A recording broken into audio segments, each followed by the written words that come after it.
सैफ अली खान के बहाने दिल्ली खंगालने की तैयारी। एक एक बांग्लादेशी का बैकग्राउंड होगा चेक।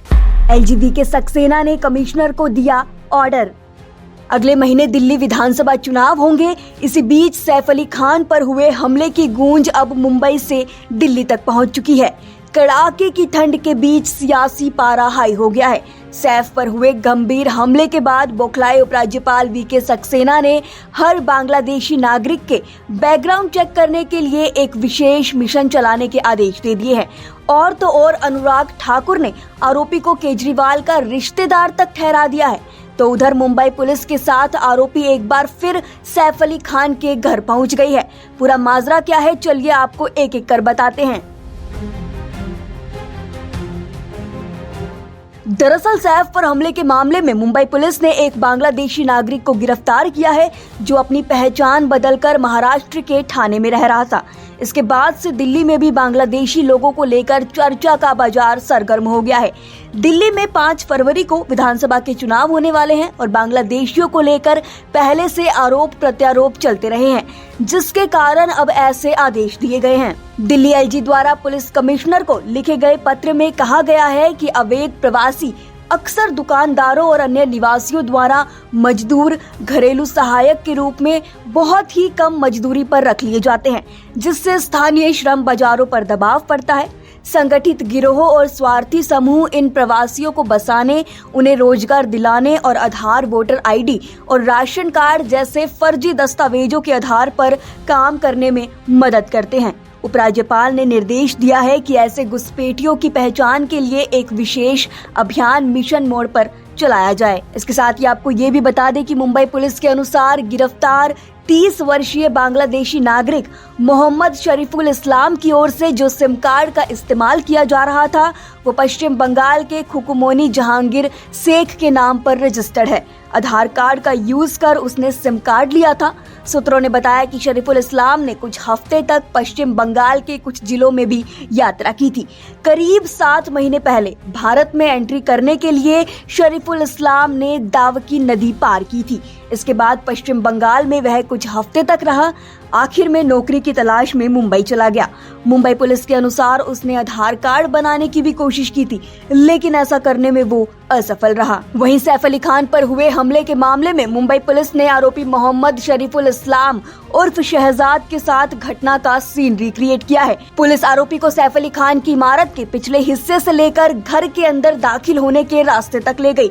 रिक्रिएशन के दौरान आरोपी ने बताया कि उसने गेट को पार करने के बाद एसी डक्ट का इस्तेमाल किया और घर के अंदर पहुंचा।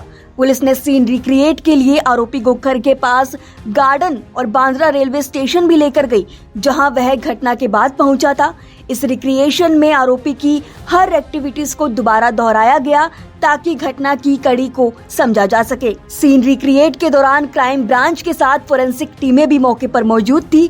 बताया जा रहा है कि फोरेंसिक टीम ने सैफ के घर के बाथरूम की खिड़की, शॉफ्ट और सीढ़ियों से लगभग 19 फिंगरप्रिंट इकट्ठा किए हैं। इसके अलावा एक रिपोर्ट में ये भी दावा किया गया है कि आरोपी बाथरूम की खिड़की से ही सैफ के घर घुसा था और हमले के बाद यहीं से वापस भी निकला।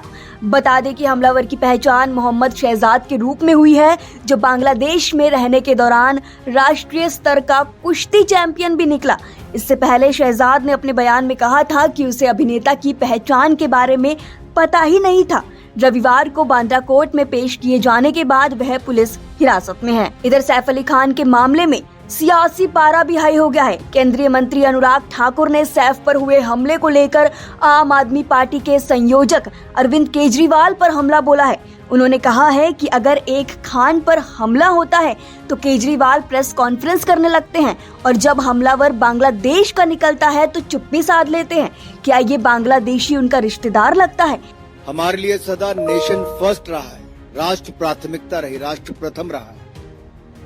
कुछ राजनीतिक दल ऐसे हैं जो लोग इन देश विरोधी ताकतों के साथ हाथ भी मिलाते हैं, राजनीतिक लाभ उठाने के लिए उनका चंदा भी पाते हैं और फिर मौन हो जाते हैं। और ये चुप्पी क्यों है?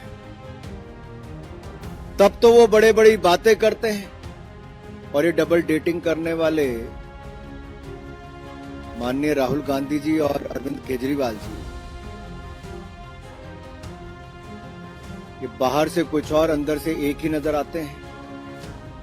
आप याद करिए, सर्जिकल स्ट्राइक हो, एयर स्ट्राइक हो, अफजल गुरु की फांसी का मुद्दा हो, ये सब विषयों पर कांग्रेस और आम आदमी पार्टी इकट्ठी नजर आई। राहुल गांधी जी, अरविंद केजरीवाल जी इकट्ठे नजर आए। आई तो आम आदमी पार्टी कांग्रेस के घोटालों की बात करके थी, लेकिन आज उनकी छाप जो AAP है ना, वो A अराजकता के लिए भी जाना जाता है, अलगाववाद के लिए भी जाना जाता है, आतंकवाद के लिए भी जाना जाता है, अफवाहें फैलाने के लिए भी जाना जाता है, अपराधियों को शरण देने के लिए भी जाना जाता है। ऐसी कौन सी मजबूरी है कि इन देश विरोधी ताकतों से हाथ मिलाना जरूरी है? वहीं दिल्ली बीजेपी अध्यक्ष वीरेंद्र सचदेवा ने कहा कि केजरीवाल, जिन्होंने खान पर हमले के दिन मुखर प्रतिक्रिया व्यक्त की थी, यह जानने के बाद चुप हो गए हैं कि हमलावर एक बांग्लादेशी नागरिक है। आम आदमी पार्टी की नेता प्रियंका कक्कड़ ने ट्वीट करते हुए लिखा था कि मोदी और अमित शाह को सैफ अली खान और उनके परिवार से माफी मांगनी चाहिए। उनकी नाकामियों के कारण पिछले 10 साल में देश के अलग अलग हिस्सों में बांग्लादेशी घुसपैठियां आ गए हैं। इसी को लेकर अब भाजपा इस मामले का ठीकरा आम आदमी पर फोड़ रही है।